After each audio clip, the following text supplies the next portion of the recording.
Now, according to the website for the National Conference of State Legislators, the following reasons are used to issue a provisional ballot. In other words, under what conditions do people receive and are permitted to vote using a provisional ballot? And listen to this. This is a real eye-opener because, again, it makes what's going on in South Florida, it makes it a horror story.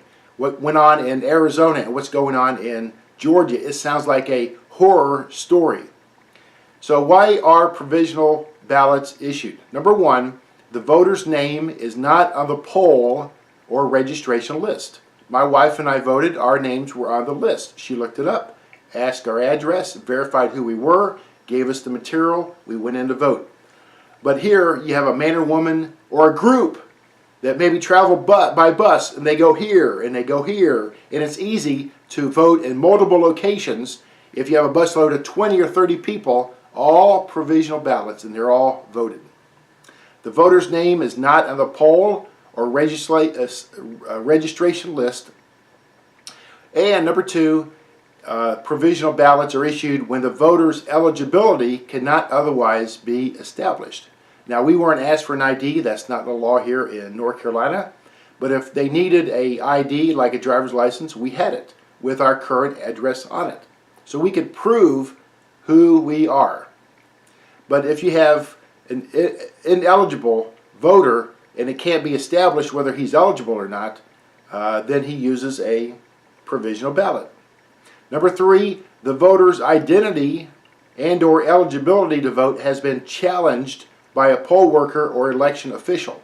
So a man comes in and he says his name is John Smith, and someone says, "But I know John Smith, you're not him." And he said, "Yeah, but I'm another John Smith." All of a sudden you got a conflict in the voting area.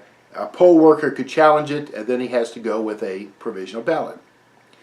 Number four, the voter does not have identification as required by that state. Some states do require IDs. I think across the country, all states need to require that all voters have an ID. That's not a convenient thing. If you want to drive, you go get an ID. If you want to hunt, you go get a hunting license. If you want to do something else, you go register, get identification. If you want to go to a concert at a coliseum, you order tickets, they're mailed to your house, you have the address going on, and everybody knows who you are.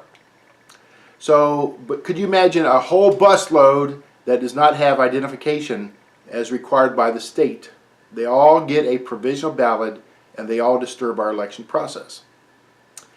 Number five, the voter requested an absentee ballot but claims he or she either didn't receive it or didn't cast it. You know, that's kind of hard to prove, so a man stands there and he's on Main Street, he lives in a certain house, here's his address, and he says he was supposed to get an absentee ballot. I wonder why he didn't call before when it didn't come when it was supposed to come. But anyway, that claim could exist, I guess. See, I guess part of the provisional ballot is to protect the whole voting process, but I'm afraid it's been abused greatly by many, many people across our country since 2002. Okay, and then six, the voter's address or name has changed, but their voter registration information does not reflect the change. So you move from one location to another, you're still in that city, in that precinct, or maybe zip code area, but you can't show your new address. You get a provisional ballot. And then finally, for primaries, the voter registration reflects an error in the party listing. So I go in as a Republican, they say I am listed as a Democrat. After I get up off the floor, after I pass out and faint and they revive me, I am going to get me a provisional ballot.